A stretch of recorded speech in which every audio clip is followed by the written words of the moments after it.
I think you would have to be historically illiterate not to be scared about where this can all head. You have a administration that from the moment it entered office has not just acted lawlessly, though it has done that, but has acted with its central organizing principle being to collect leverage wherever it can find it, and then use that leverage on those it perceives to be its enemies or even those it understands to be its friends, but it worries might be disloyal friends. And so you have versions of that that are more bureaucratically familiar in a way that tariffs, in Donald Trump's view, are a form of leverage. I've talked to people in the administration who say what he understood is that America had all this surplus leverage simply sitting around, and now it's going to use it. And it's going to make everybody come and bend the knee and give him concessions. We'll see if he even accepts them. But that's a version of leverage. But you have Eric Adams, right, where he was under investigation for political corruption, and they basically came to him, or he went to them, whichever way it went down, and tried to cut a deal. We will keep you safe from prosecution as long as you stay in our pocket. You see what they're doing with ICE agents and the picking up of basically random people to inspire fear over what anybody with a green card can say in this country. You saw the pressure they've put, the defamation suits, et cetera, against media organizations. And you see that they have done a lot to put loyalists who have no future in politics except for Donald Trump's favor in charge of the military and security sides of the American state.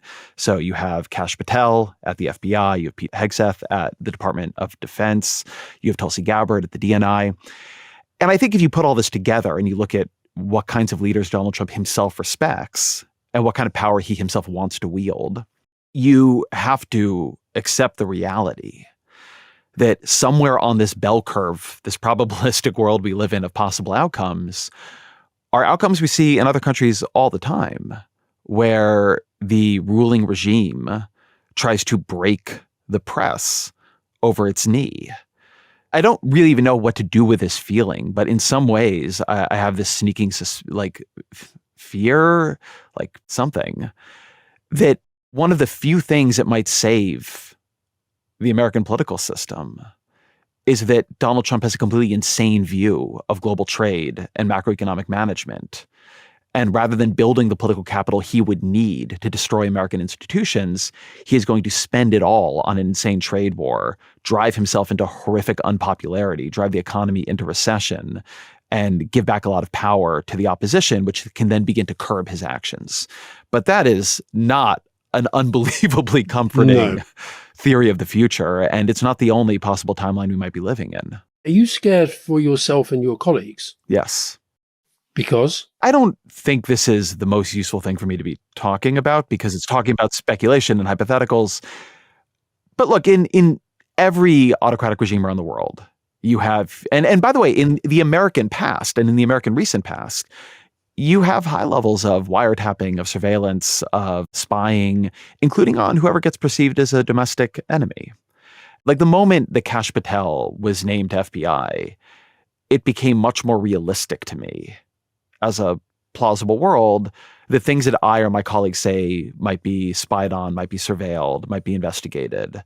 Again, Richard Nixon tried things like this. You don't need any gigantic historical jumps. It is, I think, often a function of American naivete that we consider this so outlandish, even though it is true in our country within living memory. And it is true all across the world all of the time. I don't really know what to do about it. If the FBI wants to turn the force of its powers against, some schmuck journalist somewhere, it's going to be able to do that. But yes, I worry about it. I don't see how you could not. The people they're coming after are powerless so far. I mean, they are throwing green card holders into ICE prisons. They're deporting, in certain cases, random people to foreign jails. Like, they are really trying to create a climate of fear. And the thing that works best for creating a climate of fear at the beginning is somewhat random attacks on the powerless. So you never really know where it will strike. And that is what I see them doing. The thing that connects what Doge has done is not an obsession with saving money, but a desire to, as Roosevelt put it, traumatize the federal bureaucracy, to show that nothing in it is safe, no one in it is safe. There are no civil service protections. If you've ever uttered the word diversity in your life, you can be torn out of a job you've spent 20 years in and cast out into the street. And, you sort of go through what they're doing to universities. I mean, everything they are doing is trying to break power centers and take them over. The press in America has more protections than most power centers. We do not take at the New York Times money from the federal government. So we have distance from them that, Columbia University, although I don't think they've covered themselves in glory here, does not. Although I do wonder, what are all these endowments for, if not to give you a bit of independence in a moment like this? Like, what you're sitting on, Columbia specifically is sitting on an endowment that went in a year, last year or the year before, from 13.6, I think it was, billion to 14.2. I might have these numbers off by a decimal point or two. It went up by hundreds of millions of dollars with them doing nothing. Like, what is all that for? If not to say in these moments, we have independence here. But you see it with the law firms, they're looking for where they have leverage. They have the most leverage where they have funding. And so they're using that. They are weaponizing every dollar the US government spends or controls against anybody they can, from other countries to, and then ICE has leverage over green card holders. So I worry about all this. I think that the possible set of worlds we could live in is one where you begin to have the FBI used as it was under Hoover, and used to sort of try to compromise people.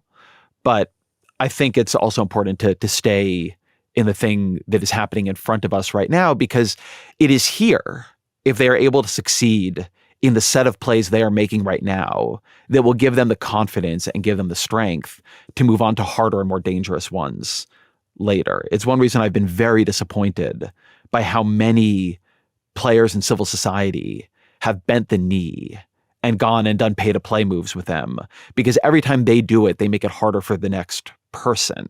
And all these people at the top of the heap in American life should have a little bit more courage and, in my view, patriotism than that.